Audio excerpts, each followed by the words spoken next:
Hi 240 students. Thank you for posting your introductions, and a lot of you posted pictures, so thank you for that. This is just your weekly update. We are now moving into chapter 1, and it's about working with diverse families. So you have a few things in the chapter 1 folder to go through. There's a video, there's a PowerPoint, and your assignments, which are due on September 2nd, so next Monday by midnight, are a chapter 1 assignment and then a discussion board about culture. And I see that a lot of you have already posted about culture. Thank you for jumping in there early. Be sure to go back and respond to 2 other posts. And I chose to do this video in front of I think of it as my culture wall, because I have some family pictures that are older, my current family pictures. So anyway, I just wanted to let you know that culture can be surface or deep. So it can be the things you see, like race and ethnicity. So some of you have posted about your heritage or where your grandparents came from. That's culture. It can also be things that are important to you today, what groups you identify with. Culture can involve age, gender, socioeconomic status, education.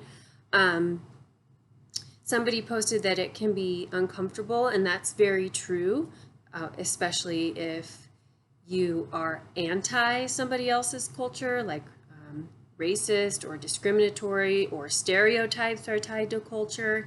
So please don't tell me if you are racist. I don't want to know.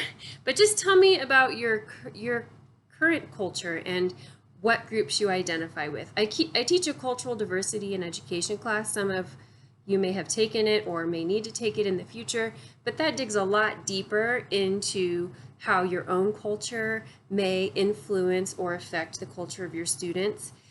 For the purpose of this course, culture really is sort of embedded into all of it, because working with families is working with different cultures, because everybody has their own set of cultures. We may have similar race and ethnicities, but we may have very different religion, ability, so forth. So think of culture as all the things that make you you, and then think about how those things may influence the students you work with. Because as humans, we think who we are is the best way to be. It's just natural. It's because it's what we know.